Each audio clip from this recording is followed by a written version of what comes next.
Assalamu alaikum wa rahmatullahi wa barakatuh. Welcome to another edition of Let's Talk on your favorite channel, Huda Tv. And let me just take a brief moment in the beginning of this episode to remind you guys to support us via social media at www.facebook.com/Huda Tv. Like and share the page and be interactive with us. Don't forget YouTube, www.youtube.com/Huda Tv. Check out all your favorite episodes of programs that you like to see and benefit from, like Ask Huda, The Straight Path, and much more. Book review, for example, health, so many beneficial programs that have been uploaded for your entertainment and benefit. So please take advantage of that. Of course, don't forget our email, talk@huda.tv, and please send me your opinions, thoughts, feedback, suggestions for this show, for this channel, regarding presenters and scholars and topics as well. And take advantage of that medium that we have for you, because I believe Huda TV is the only channel in the world that allows its viewers to really truly be interactive and participate with us and help create programs that you would like to see. So we are working for your service, and we're ultimately working for the sake of Allah. So please continue to support Huda TV and let it truly be a light in every home. Continuing on with our topic of discussion today, as you know, Let's Talk is I hope it's a beneficial program that discusses beneficial topics for youth and adults, but for youth in particular. So in this episode, we'd like to talk about your role in life. What is your role in life? Is your role in life is to get the best grades you can in school and accumulate degrees and personal prestige and wealth? I mean, certainly there's nothing wrong with that. I guess we all do it. But is there something more than that? What is Allah calling us to do in this life? And what are some goals that we can set for ourselves to reach in that regard? Let me go ahead and introduce my guest now that you know the topic. Assalamu alaikum, dear brothers. Wa alaikum assalam. All right, brothers, thank you guys for joining me again. I really appreciate it. I feel like Let's Talk the last couple weeks is going, a couple episodes rather, is going good. We have a good vibe going on. We know each other well now. So I want you to start, brother. Where you're from originally, what you're doing here in Cairo, where we are broadcasting from, and then we'll go from there. Go ahead. Assalamu alaikum wa rahmatullah. My name's Ilyas Townsend, 27 years old. I'm here, inshallah, studying. And inshallah, when I finish studying, I'm going to go back to London and try to spread Islam, inshallah. Great, wonderful, good, noble aim. Go ahead, brother. Assalamu alaikum wa rahmatullahi wa barakatuh. My name is Abdul Hakim Darwanzai, and I am from Afghanistan, and now I'm studying Arabic language in Nil Markaz. And great, that's where I took I took actually level 2 at Now Center in Haiseba, Medina Nasr. Really? Yeah. It's and not a commercial. Education? It's not a commercial. Great. It's great. They're good brothers, yeah. You like it? Yeah, they're Turkish, as a matter of fact. Yeah. But brother, before you came here to learn Arabic, you already spoke how many languages? About 6 or 5. 4 or 5 or 6. What are the English? The English and a little bit Arabic. Okay. And Pashto. Pashto is my native language. And Persian and Urdu. Okay. And I would like to learn French also. Why?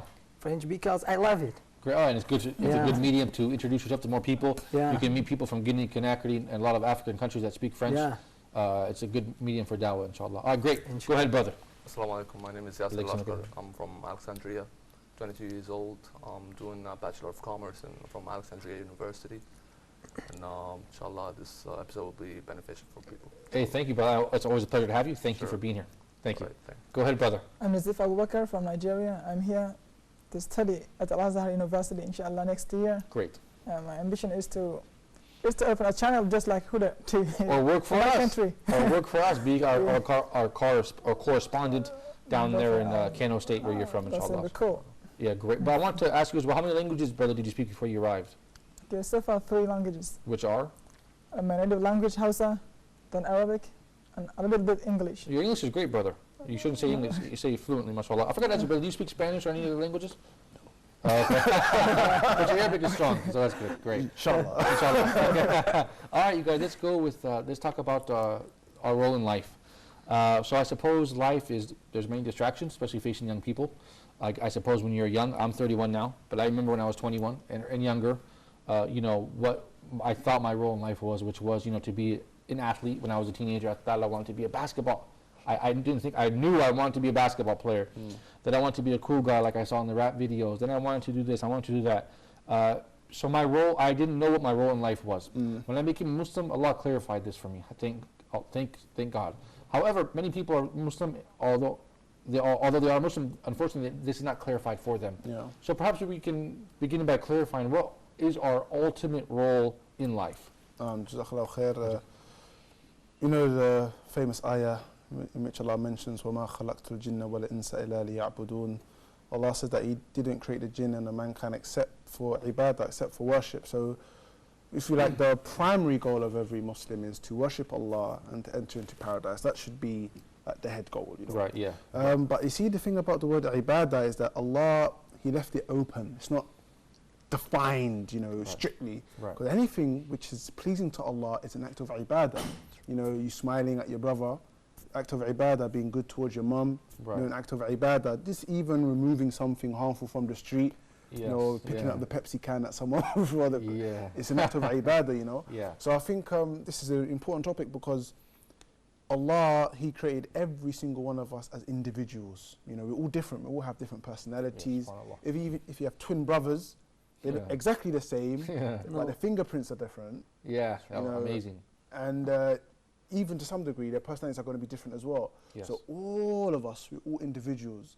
And because of that, it means that we all have that one deed or that one thing that we can offer to everyone and that we can do that maybe nobody else can do. Certainly, right, So right. what's important is that we look within ourselves and we think, okay, what's that quality that I have that other people don't have? You know, not just because sometimes we think of this just in the workplace, you know, Right. but this in terms of our day-to-day lives, you know, what's that thing that I can do that no one else can do? If and because we're all individuals, every single one of us has that deed that maybe he finds easier than other people, or he has that characteristic that no one else has. So all of us, we can contribute something which can be a means of gaining things in dunya, livelihood, but also obviously in our akhirah as well. Yeah, thank you, brother, because I realized, you know, when I first became Muslim, I really wanted to, you know, be like a sheikh and stuff, but my life hasn't went that way, you know, and I realized that I'm taking some courses and stuff, you know, but I mean, I realized I had to think to myself, how can I serve the Muslim Ummah? What is my role? Okay, I'm good at, I like reading and writing, so I try to take this path, use a skill that Allah gave me to benefit the Ummah. I think that's very important. Thank you for, everybody has a skill they can use. It's very, very important, and I think sometimes because we're all pushed in the same direction, a lot of people have this mindset, okay, what can I do? I can't be a scholar. So I can't, that for them it may mean I can't be a good Muslim. Right, you know, right. We all fall into it. A lot of us. We all fall into that, you know. I'm not attending as many lessons as I should be. I'm not being a good Muslim, but you know, that's not the case, you know, because everyone has their specific role that they have to do. Yeah. You know, and there's so many things that have to be done. You know, if everyone was just in the masjid studying, then there's so many things outside that's not being done. So we all have that thing that we do that we need to do for the sake of Allah. Thank you. The society needs multiple, multiple skills. Yeah, thank you, brother. Brother Abdul Hakim, I want you to talk to me about the same topic as well. How can we, you know, identify what our skills are, and ultimately what is our role in life as well, and how can we fulfill that role? At the beginning, like my brother Ilyas that mentioned that وَمَا خَلَقْتُ الْجِنَّ وَالْإِنسَ إِلَّا لِيَعْبُدُونَ. I didn't create the human except for ibadah, except for worshipping. What is our goal in this life? Our goal is not that wasting the time and we without ibadah, but the life of Muslim is full of ibadah if he's practicing the Islam, if he's practicing on the sunnah of Rasulullah sallallahu alaihi wasallam. If even, as the Prophet told us, that even you are walking in the road, you must walking at the right side of the road. Look at, if you're practicing this, Allah will give you reward. And what is our huge responsibility? Our huge responsibility is that learning the Quran and teaching them to another. In hadith come that the best among you is the one who learn Quran and teach it to another. Yes. This is and now it is very easy. Like me, that I liked in the Facebook Huda Tv. In the Huda TV they come the Quran ayah. Yes. With English translation. Yeah. Look it is very easy. From the internet we can. There is a lot of Quran is with translation available. We can hear and recite the Quran by this, and this is our responsibility. And the other side, our responsibility is this, that spreading the Islam to the corner of the world. Yeah, of course. Not that we are Muslim, alhamdulillah. That's not enough for us. We must be, that's our responsibility, that's our due, that you must be spread the Islam at the corner of the world. Yeah, of course, right. And that's how it reached your country, which in those days was called Huda, which was far away from the center of the Muslim world. Islam reached your country by people going and opening countries and introducing it to different lands. Yeah. Yeah. I want to mention real quickly before I go to Brother Yasser, I knew an American brother who came here, and he would spend his time teaching English to orphans, for a couple hours like this. So this guy, he wasn't like a scholar or a big shot or anything, just a normal guy, but he had his simple language skills, which is English, right? And he spent a couple hours teaching orphans, Muslim orphans, in this country, Egypt. Benefit the orphans. I mean, he will, inshallah, take a reward. So I think this was great. He knew his role in society, his professional role. Maybe he has a job doing whatever, but his role in society, he knew it was to Allah and the Muslim Ummah, and so he tried to do whatever he had in his little tool bag, which was English, and he gave it to the orphans. So I thought that was really good. That's right. Go ahead, brother. Yes. Actually, you took the words out of my mouth. That's what I was just about to say because I was thinking about it. Matter of fact, anyone can use his profession for Islam's sake. Anyone can use his profession for Islam's sake. Example, let's say, like you said, a teacher, he would do it just for free, but he would do it like being honest with it, like not just teaching English. No, he knows that this, okay, he's an orphan. I cannot, do something for the sake of Allah. Yeah. Not everything, not your like your profession. Allah, the goods, all the things that Allah has blessed you with, you have to keep showing it to other people. Give it back to other people. Don't just get solely with it because Allah will take that gift from you. Yeah. It's a gift. It's a gift from Allah. Whatever your profession is, whether you were a doctor, or presenter, or a scholar, or engineer, you have to do something for the sake of Allah, and have good intentions. Have good intentions. The intention before doing a job is even much more important than the job itself. Yes. That's it. So before you do it, you have to accept that Allah Almighty is above you. He's watching you. He blessed you with this gift to see what will you do with it. How will you react towards your brothers and sisters in your community? How will it reflect on your behavior? How will it reflect on your surroundings? Yeah, of course. Yeah. That's right. So even a doctor should do something for charity. I knew actually a doctor who once he used to do it all the time. Matter of fact, let's say he will treat, say, 10 patients and then get 2 out of 10 who would he feel that they're not that wealthy, they don't have enough money, they're poor, they're orphan, whatever their reason is, and he would just do it for free. It would be like, okay, man, go. I don't want anything. It's for the sake of Allah. Yeah. And if you have anything, just come back. I'll be here for you. Yeah, that's anytime. wonderful. Yeah, that's so wonderful. that's how Muslims should react. If Muslims reacted this way, we all would be like really fine. Yeah, I couldn't agree with you more, brother. And I want to mention also the brother that was helping those orphans, and like that doctor, he didn't do it because these kids are Americans or Nigerians or Egyptians or whatever. He did it for the love of Allah. He did exactly. That's it, and to benefit the children because they're Muslim youth, and to help them, give them. Don't be so cheap. Don't be a miser. That's right. Help other people. So this you're a part of a community. Right. You're a part of. You're not alone. You're not all by yourself. You're a part of a community, and this ummah is all one. The ummah, Islam is not. They're no. I mean, I see a lot of brothers, especially dark-skinned brothers. The main reason in America why they become Muslims is because of racism.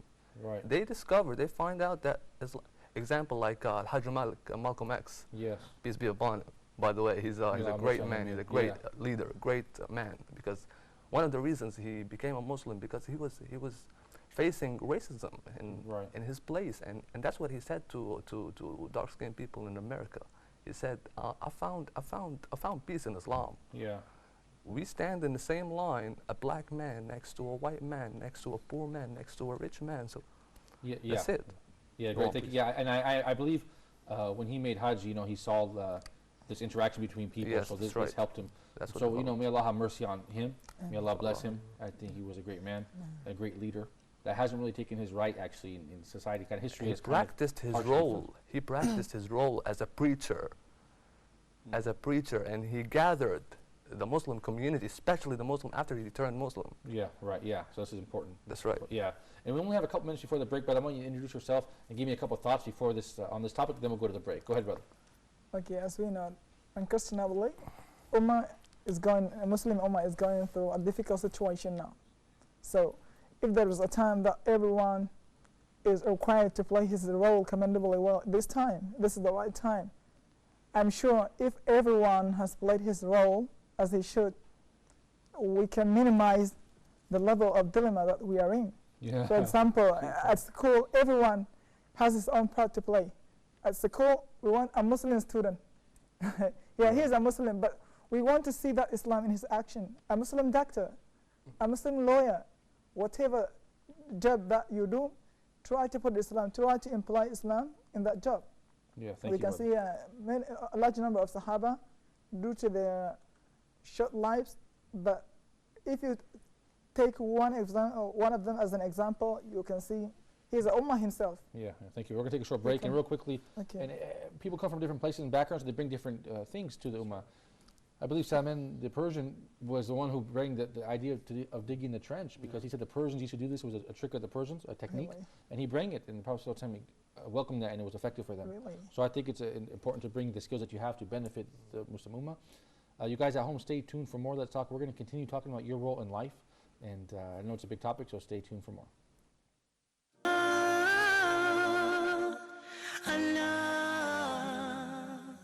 Welcome back to Let's Talk. You guys, thank you for staying tuned. We're talking about your role in life, our role in life. What is it? I know it's a big topic, so thank you for staying with us. In this episode, inshallah ta'ala, I would like to speak about individual roles as it is related to the Muslim Ummah. What I mean to say is your role as a student, as an employee, as an employer, as a teacher, as a mother, as a father, as a brother, as a sister, this sort of thing. Brother, what do you think? I mean, every single person is different. Perhaps you are a single child, or you have siblings, or you are a parent, or you're not a parent, or you're married. You know, we all have a different relationship, you know, so we all fit in a different place, different skills. We come from different countries. So how can we find our niche and go from there? I think it's important, first and foremost, we just correct our intention, you know. Prophet sallallahu alaihi wasallam mentioned, "Innamal a'malu binniyat wa innamal likulli imrin ma nawa." The actions are based upon their intention. The person will be judged for whatever they intended. And with that in mind, you know, I'd like to quote actually Mahatma Gandhi, in which he said that become the change that you want to see. Yeah, it's a great quote. You know, it's an important quote. Like, if there's some kind of change that has to be done and no one's doing it, then you take that upon yourself and you do it yourself, rather than sitting down, oh, we don't have this, we don't have that, this problem, is that problem. You know, if you see the need for it, then do it. Maybe you're the one that actually should change it. And yeah. when we look at Islamic history and the great Islamic leaders or the great Islamic thinkers, I mean, this was one of those things that they done. For example, you have Salah ad-Din and Ayyubi, rahimahullah, in which, you know, he saw that one of the great issues that the Muslim had was the issue of, you know, division amongst one another. Right. You know, this person's killing this person, this leader's assassinating this leader, you know, this group of Muslims are fighting this group of Muslims. So one of the most important things he done was to unite Muslims. Yeah. You know, bring them together, and then they can go on and they can regain Quds, and they can, you know, open a lot of the world, etc. So everyone needs to look at the situation in their own community, in their own families. You know, they need to look at the situation in their schools, in their universities. You know, there's a lot of good, there's a lot of opportunities for ajr, there's a lot of opportunities to get reward from Allah. Yes. But we just need to open our eyes and see, okay, I'm good at speaking. Maybe I'm a public speaker. I should be speaking publicly. Maybe I'm not a good speaker publicly. Maybe I'm the person who's behind the scenes, you know, what have you. You know, they have the cameramen here. I can't do what they're doing. Right. Everybody has a role. Everyone has their role. Right. Yeah. So everyone has their role that, you know, contributes to the final product. Yeah. And that final product is the progression of Islam and Muslims. Yeah. So everyone has that role to do. Yeah. You know, maybe the mother, her role, if you look at the mother of Anas ibn Malik, she just gives Anas to the Prophet and says, take him. You know, he can be your servant, he can help you, you know, he can assist you in your mission in some way, shape or form. You look at the Sahaba, Hassan bin Thabit, he was just a poet. Yes, great point, brother. He wasn't on the battlefield. Khalid bin Walid, he was on a battlefield, nothing, he's not going to be doing the poetry. Right. Uthman ibn Affan assisted the Ummah with his money. Same with Abdurrahman ibn Auf. So all of the Sahaba, you just find them doing completely different things. That the end product was the progression of Islam. Yes. But now, unfortunately, what we have is the role or the goal for, the purpose for all of us is maybe get a nice job and make some money, have a nice car, have a nice place, and then that's it. And that's why we're seeing that the Ummah's just going backwards. Yeah, yeah. You know, but when the Ummah was thinking about their deen and they're thinking about their, you know, their relationship with Allah, that's when everything goes forward. Yeah. So in terms of role and responsibilities, that is like the key point. You know, what can I do to progress Islam and Muslims? If we have that mindset, then Allah will give us. You know, Allah will give every single one of us if we put His deen first. Yeah, thank you. You know, Allah will provide for us. So I think in regards to role and, you know, this has to be at the forefront of every Muslim's mind. What can I do to contribute? Not what can Islam do for me. Right. This is that mindset we have. What can Islam do for me? What can I do for Islam? Islam? Yes. It's a big changing narrative. Thank you, brother. I remember they say John F. Kennedy said, "Don't ask what you can Do for your America. your country, or don't ask what your country can do. Ask what you can do for your country." Yeah. This attitude that Muslims should have. Also, I see a lot of Muslims immigrating to Western countries, and they benefit those societies so much because they are professionals and they have good morals and values, many of them, and they benefit the society. So I wish that they would stay. Yeah, I wish we could benefit the Muslim Ummah with that talent that is leaving, you know, number one. Number two, you mentioned Saladin, brother. I just wanted to mention real quickly, I wish we had we have many strong leaders here in the Middle East, but we want one that's not corrupted, that is a strong leader that is on the deen of Allah, that will push Islam forward. We're waiting for this, inshallah. Brother Abdul Hakim, go ahead. Being as a father, you have a huge responsibility if you think. Like the children, they will become after 10 or 15 years, he will become a younger. And if you follow him with the Islamic subjects, is like in this come that a father gives his child nothing better than a good education, better than an Islamic good education. It's nothing, because when he become a young, if you treat them in a good manner, he will be serve the people, serve to the Islam. If you didn't follow him, you didn't control your son, it will become a nothing in the future. And that's our responsibility, that we must be control our brothers and sisters. And if you have a son, and you must be controlled and treat them in an Islamic way, by the ta'lim al-Islami. Right. Teach them Islamic. Teach them Quran, teach them hadith, and teach them the prayer.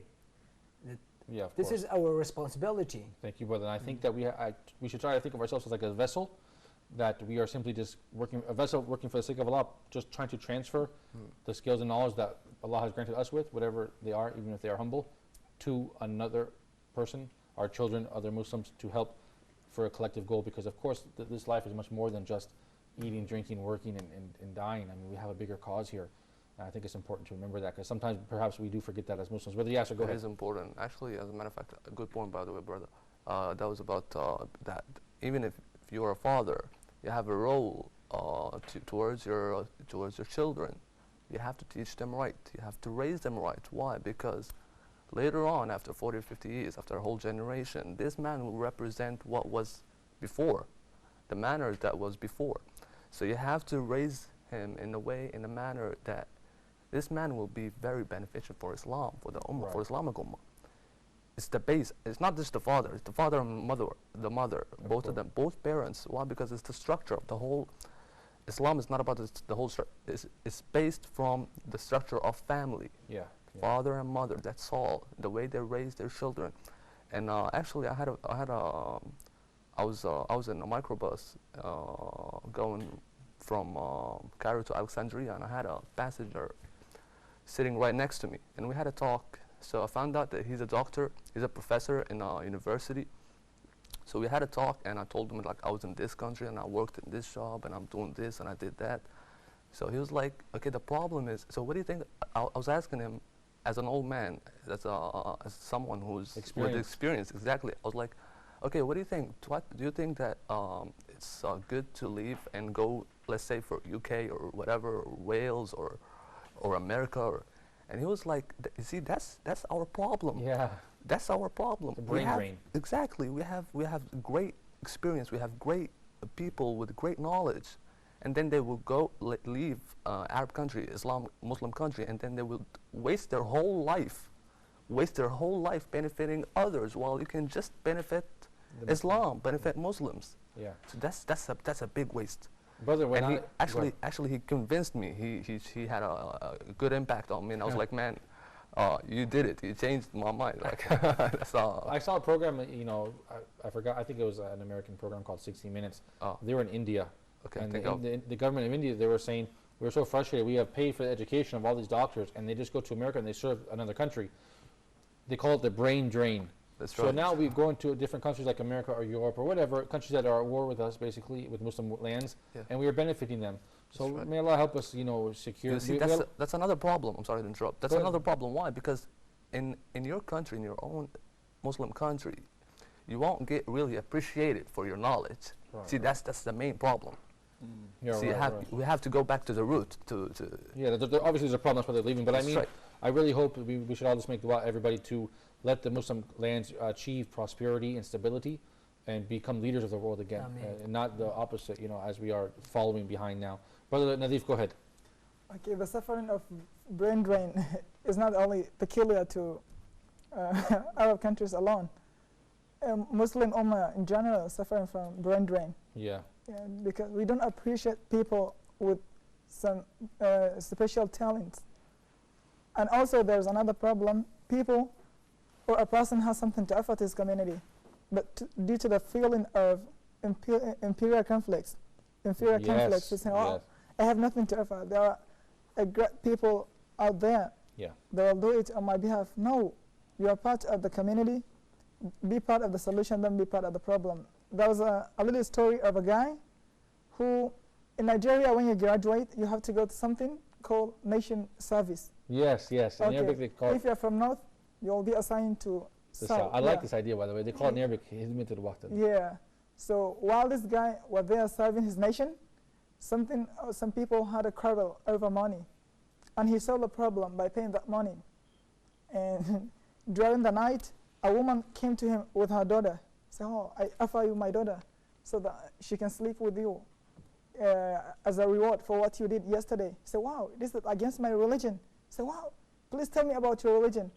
Well, before he came back, many people embraced Islam at his hand. So this is a great example.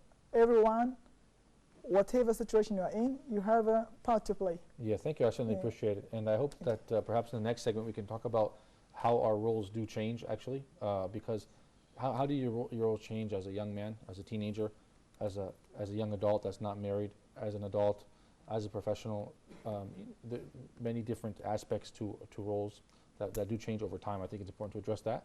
And I want to remind the viewers to stay tuned to Huda TV and stay tuned to Let's Talk. And if you're not on our Facebook page, please check it out at 3ws.com/facebook.com/Huda TV and like and share the page, you guys. And you can also check out the Let's Talk Facebook page as well. And please do send me your contact information and your suggestions and thoughts for this program. And remember, each individual program does, in fact, have an individual page for you to contact us at. Don't forget Talk at Huda.tv as well to send me your thoughts. We've had guests on this program and topics that I got from you guys, so don't forget to do that. Don't forget to check us out on YouTube as well at 3ws.youtube.com/Huda TV. And remember, YouTube there, you can watch the online streaming or check out the uploaded videos for your educational benefit. Stay tuned to Let's Talk in the next segment. We're going to talk about, we've identified your role in life, which is what? Your role in life is to serve the Muslim Ummah. It is for the sake of Allah. And we have identified that you can have religious or secular education and skills and use it in a positive way to serve the Ummah. Considering that and having established that, we want to go to the next segment. And in the next segment, I want to speak about how your roles change over time. When you become older as a professional in perhaps medicine or engineering or any field, it's different from your role as a young man, as a son, as a daughter, as a father, as a young father, as a spouse. So there's many dynamics to this topic in which we will address after we take a short break, inshallah. So stay tuned for more Let's Talk.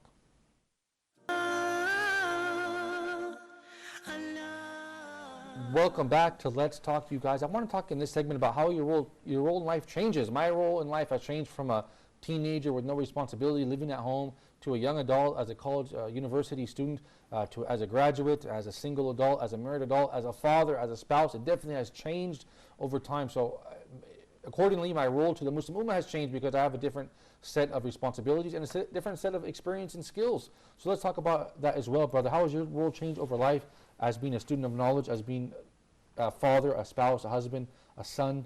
Go ahead, brother. I think becoming a Muslim definitely changed my outlook and my role in life. Beforehand, I was very individualistic, as everyone is, I believe. Yeah. You know, everyone just thinks about making money and living a good life. But after I became Muslim, I think my Imam really inspired me to become a bit more community-based. Just teaching me the teachings of Islam, which give us this this goal and this, you know, this ambition as well. So I think my role as a whole after becoming Muslim hasn't changed. It's always geared towards trying to help Muslims in some way, shape or form. Being a father, being a husband, you know, these have their own roles and responsibilities. But I think at the head of everything is just try to benefit Islam and Muslims in some way, shape or form. But obviously you have like roles that come into, like we said, as your husband, you have to try and be a good husband, you have to try and be a good dad, you have to try and be a good son. But all of it just comes under the guise of trying to be a good Muslim. So I think that's like that's the goal, to be a good Muslim. And the other roles, they come and they go, but really when we talk about a husband, then you hear about a hadith of the Prophet ﷺ about how he was a good husband. If you think about how to be a father and what have you, you have so many examples from Islam. So really, I believe that the goal is just to try to be a good Muslim. But in saying that, it's so vast, so vast. So I believe that if we just try to push ourselves to be the best Muslims that we can be, then all of these other roles, I have to be a good father, I have to be a good son, I have to be a good husband, I have to be a good wife, all of it's all covered anyway. Just be a good Muslim and inshallah everything will fall into place. Yeah, it falls underneath that kind of a subtitle. Also, I want to mention briefly, brother, if I can comment on that. Having 2 kids now, when I look at those kids, I realize what Allah has put a great trust on me. So am I going to leave kids on this earth that are righteous, that benefit the Muslim Ummah or not? Inshallah, yes. But the idea is now you have a lot of investment in your time and money and effort to make, because Allah has given you this. It's like a sacred trust He has given you. So I feel like, you know, if we start with our own family first, ourselves and our family, then inshallah the big package, the big picture, the Ummah itself will correct itself, inshallah. Brother Abdul Hakim, how has your role changed in life? How are you doing service to the Muslim Ummah now? And how has that changed from 5 years ago, for example? Now you're a seeker of knowledge in Cairo, and 5 years ago you were in your native country, in Wardak province, Afghanistan. So how has it changed, your role in life? And now I have the responsibility that I leave Afghanistan, and now I'm living in Egypt. Because what? Because I'm coming to Egypt to learn the Islam, and after that spreading the Islam to my own countries, Afghanistan, not by my own country, but I'm responsible from the whole world. That this is my responsibility, that I will spreading the Islam. And our first rolling in Islam in this world is first of all ibadah, worshipping Allah. This is our first aim, our first goal is this ibadah. And after that, when I was 5 years back, when I was during the school, I thought that I don't have any responsibility. That when I graduated from the school, and now I know that everyone has their responsibility, everyone. And if you are as a brother, you must be. Your responsibility is that you treat them, your father, your parents. And if you are as a husband, you have the responsibility to treat your wives. To provide, provide the foods. But this is our responsibility, that in every situation we have a responsibility. And especially someone like you, for example, you're here at Nile Center learning Arabic. So when you go back to your country, you will be a great asset, actually, inshallah ta'ala, for them, because you are teaching these Muslim people if you can help them learn Arabic, this is like the key to the religion, and this will open a lot of doors for them. So Allah, I think, is using someone like you to come over here, learn Arabic, go back home. This will be a great benefit, inshallah. I think it's great. Inshallah. Yeah. Yeah. Go ahead, brother. Yes. Well, first of all, I think that the base of anyone can just start from learning the true Islam, the true religion of Islam, because you cannot be like, okay, I'm a doctor, I'll benefit other people. You'll think you'll be like, okay, what am I getting out of this? Right. I'm getting nothing. So why would I bother myself? I don't even know the guy. Right. You see, Yeah. that's what most people will be like. But when you go back to the base, which is Islamic teaching, you will have a strong reason to motivate you, because you want to get the final reward from Allah, because that's your religion. That's what Islam is teaching you. So whatever your role, whether it was a father or a son or a doctor, you have to keep faith in Islam before your job or salary or waiting, expecting the money to come at the end of the month. You have to be like more beneficial for your brothers. Yeah. And be yeah. honest. That's right. Yeah. Becoming like honesty. That's all these stuff are just under Islam. Right. Right. So Islam is the head of everything. If you started from Islam, that will actually make you even more on every level, not just. Better, right. But what about the intention? Because I do see a lot of great. I see a lot of non-Muslims doing many great things. They travel the world, organizations, non-profits, and they do a lot That's of right. wonderful things. You I've know, seen a lot of- medicines and education. So, but at the end, their intention is, I don't know, who knows, the sake of humanity, for the whatever. So, what if you don't? What if you do all these good deeds, but you don't have the right intention? Then what should our intention? It doesn't count actually. You got to have a good intention, a pure intention. Matter of fact, in Kuwait, when I was in Kuwait, there are a lot of charities, charity foundations there, in all Gulf countries, especially Saudi and Kuwait actually. So what they do is example of the charity, the type of charity they're doing is getting the medical machines from many hospitals, buying it after the second hand is used, but they're cleaning it and then preparing it, Oh, and great. it's like, you know, brand new, and then shifting it to maybe Somalia, Great. Bangladesh, Allah. India, and I've even I was like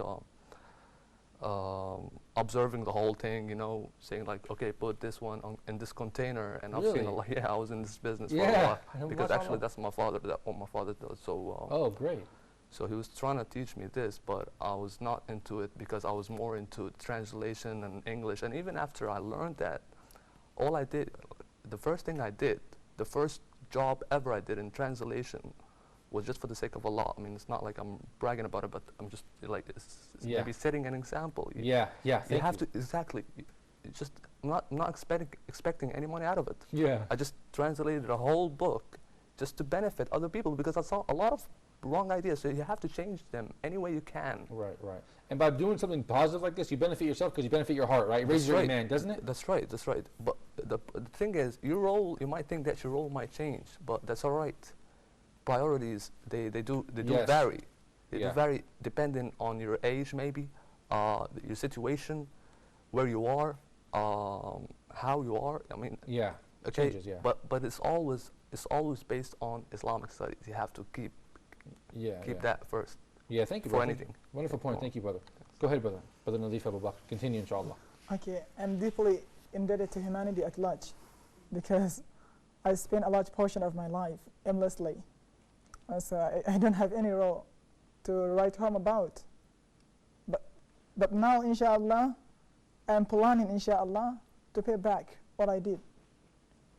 That's why, bi'idhnillah, in the next 20 years, I want to have impact on life in general, Yeah. Yeah. life, humanity. But what is the drive in your heart, you know, that makes you want to have this? I mean, a lot of people, they don't have this intention. So what has pushed you in this direction? You know, why do you feel now the need to give back? Why? Okay, because as I told you, I spent a good deal portion of my life aimlessly, but now I was reminded of my responsibilities. MashaAllah. people that I engage with, that surrounded me a couple of years ago, changed my life. They became a cornerstone of my life. Yeah. So now they remind me, and they still keep reminding me of my responsibility. That's why I'm here in this country, to learn my religion and to learn whatever comes into my hand. Yeah, thank you. I feel like you in this regard. Yeah, and to go back to play my role, inshallah. To benefit your country. Vital, yeah. Yeah, thank you, Barakallahu Feek. Sure. I want to go back, we have about 10 more minutes, I think. I want to go back and ask you, brother, briefly. If we read the seerah of the Prophet ﷺ, we do see that he addressed people according to their capacity, and he put people in their roles according to what they can do. Maybe you can perhaps, I know you spoke about that a little bit, but you can perhaps speak about that a little bit more. I know for when the kuffar were making poetry against him, Hassan ibn Thabit worked as in this way, like a war, using his skill as a poet. You mentioned Uthman. Can you maybe perhaps share some other things as well? Events where the Prophet ﷺ, he arranged people, or he gave people orders according to their background and skill. He gave people their roles according to what they could do. No, there's so many examples of sometimes just Bedouin Arabs going to the Prophet ﷺ and basically asking them, what should I do to attain paradise? Yes. And he would just give them very simple advice because they couldn't handle anything more. Right. Some of them it was just, you become Muslim and you pray and you fast. Yes. Some of them, when Mani asked the Prophet ﷺ, give me some advice that I can ask you, I don't have to ask anyone else apart. And I don't have to ask him after this. He said, "Qul amantu billah, fastaqim," and some other narrations, thumma istaqim. Say I believe in Allah and just remain steadfast. Nothing else whatsoever. Yeah. So there's other examples. When the Prophet ﷺ, this is when he's about to leave Makkah. It shows the planning of the Prophet ﷺ. He's about to leave Makkah to go to Medina, and all of the non-Muslims at that time, they said, we can't kill him because he's got a big tribe, so we have to get strong men from many tribes, and we'll stab him at the same time. Right.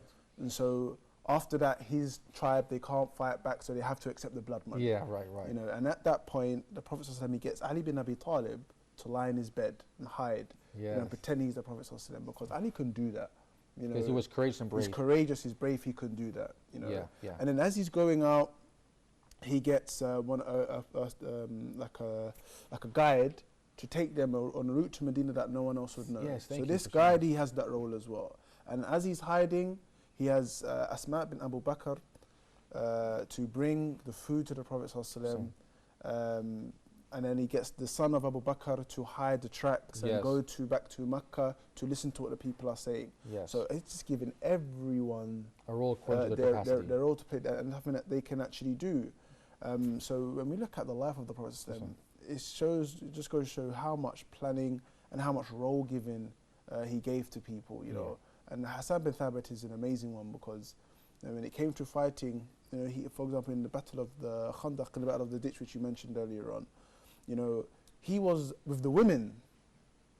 He was with the women until the auntie of the Prophet says, "There's a soldier there, go and kill him." And Hassan says, "Oh, really? I'll just do the poetry." And then she goes and she goes and takes care of him. So, everyone has that role to play, and the Prophet knew everyone that they could do. For another example, when the Prophet this is when he's giving da'wah, and you had the Hajj season, and everyone would come, and they would all of the tribes would come to Makkah to buy, and they would sell. And so there was a point when the Prophet he wouldn't talk. He wouldn't speak to people about Islam. He sent Abu Bakr to do it because Abu Bakr had more knowledge of the tribes and their genealogy and where they're from and all of these things. Abu Bakr, he didn't do that. He was just quiet, and Abu Bakr would speak on his behalf. And you say, you have a plethora of examples. Yeah, sure. But the whole point is that the Prophet knew the people and he dealt with them according to their strengths. And our responsibility is knowing our strengths. Certainly. And then doing what we need to do to benefit Islam in that way. So sometimes we had a famous example in UK recently, or in London. There was like a big push for education. Everyone has to learn, everyone has to go to college, university, and it's a noble aim, but it's not for everyone. Right, because people have different skills. Everyone has different skills. So some of the brothers, they were a bit disheartened because they were not people that can go and study in a book for how many hours a day and then learn. And it's not that. Maybe they can sell stuff on the marketplace and be really honest with people, and that's going to make Islam seem good. Yeah, certainly. So it was a bit of a disappointment because people are like, well, no, I'm not really academically inclined. Right, we have to identify their method of learning. Yeah. So I think that's very, very important. We understand our skills and use it. Hey, thank you for sharing those and those wonderful stories. I love those. And I know I can even speak more about this at length, but unfortunately the episode is over. So I look forward to seeing you guys in the next episode, inshallah. And I hope this episode was beneficial for the viewers at home. You guys stay tuned to Huda TV and stay tuned to Let's Talk. Continue to support Huda TV. And you guys don't forget to send me your feedback via our Facebook page, whether the channel's Facebook page or the individual Facebook page for this program, or at talk@huda.tv, or leave your comments there on the YouTube as well. So until next time, inshallah, I leave you in the care of Allah. Assalamu alaikum wa rahmatullahi wa barakatuh.